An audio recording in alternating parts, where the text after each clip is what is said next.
야권은 검찰의 박근혜 대통령 조사가 서면 조사에 그치거나 최순실 공소장에 박근혜 대통령 관련 여부가 명기되지 않으면은 특검법을 발의하겠다고 밝혔습니다.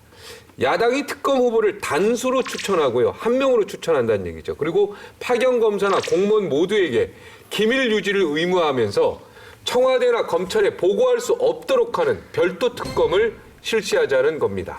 또한 특검에 찌라시로 치부하면서 비선 실세에 실체가 없는 것으로 결론난 2014년 정윤회 문건 파동도 수사를 확대하겠다는 입장인데요.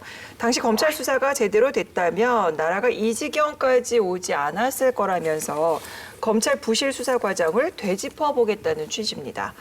자, 정윤회 문건 파동 재수사 어떤 후폭풍을 몰고 올까요?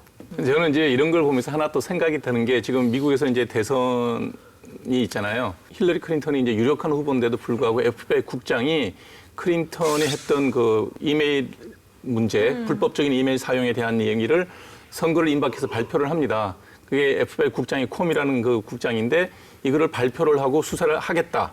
물론 선거 그 수사 결과는 선거에 영향을 줄 수 있으니까 발표하지 않겠지만 과연 지금 우리나라 같았으면 유력한 대선 주자가 있는데 그 사람을 수사하는 일을 할까요? 그리고 현직 대통령 오바마는 클린턴을 위해서 선거운동을 미셸 부인까지 나가서 다 열렬히 하고 있어요. 근데 이 코미 국장을 누가 임명했냐? 오바마가 임명을 했어요. 네. 왜 했을까요? 수사는 해야 된다는 겁니다. 왜? 당연한 일을 하는 거예요.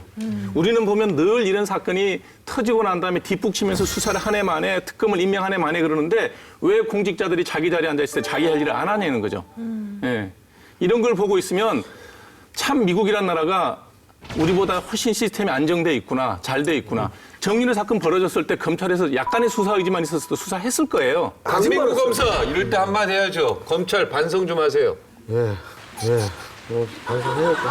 여기서 검찰 수사 얘기하면 한마디 우리가 옛날로 되돌아가 봐야 될 게 언제냐면 김현철 씨가 YS 때 국정농단 사건으로 수사를 합니다. 그때 수사를 했을 때 누가 했냐면 대검 중수 심재륜 그 검사장이 하셨을 거예요. 엄청나게 청와대에서 압력이 들어옵니다. 네, 네. 수사를 하지 않을 수가 없었던 것 지금하고 비슷합니다. 적당히 해라. 약하게 해라.